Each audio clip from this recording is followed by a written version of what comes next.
వీడికి వ్యాక్సిన్ వేయడానికి మమ్మల్ని ముప్పతిప్పలైతే పెట్టాడు. హలో అండి అందరికీ, welcome back to the another mini blog.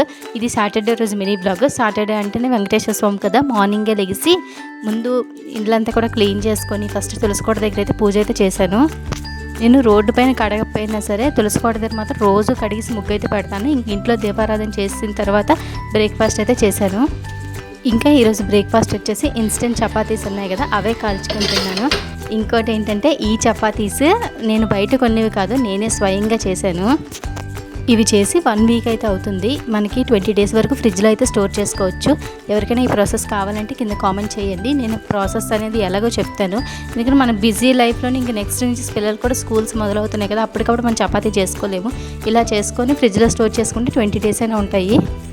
Saturday కదా, ఈరోజు లంచ్కి వచ్చేసి పప్పుచారు అయితే చేశాను. బయటికి వెళ్ళే పని ఉందని చెప్పి ఇదైతే కొంచెం ఫాస్ట్గా అవుతుందని మేము ఎక్కడికి వెళ్ళామంటే మా కార్తికేయకి 10వ నెల ఇంజెక్షన్, ఇంకా మా హర్షిత్ బాబుకి 5వ సంవత్సరం ఇంజెక్షన్.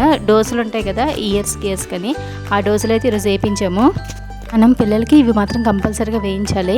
మా కార్తికేయ చిన్నోడైనా సరే తనకి 3 ఇంజెక్షన్స్ సైలెంట్గా వేసుకున్నాడు. వీడికి వచ్చేసి 5వ సంవత్సరం ఇంజెక్షన్. అప్పటికి 4-5 టైమ్స్ మేడం గారు పెట్టడము ఇరిగిపోద్దని ఎంత చెప్పినా సరే కాలు అవి కదిపిసేవాడు. లాస్ట్కి ఏంటంటే అందరూ కలిపి తల ఒకరు, హ్యాండ్స్ ఒకరు, కాలు ఒకరు పట్టుకున్నారు. అంతమంది పట్టుకుంటేనే అప్పుడు వేయడం అయింది.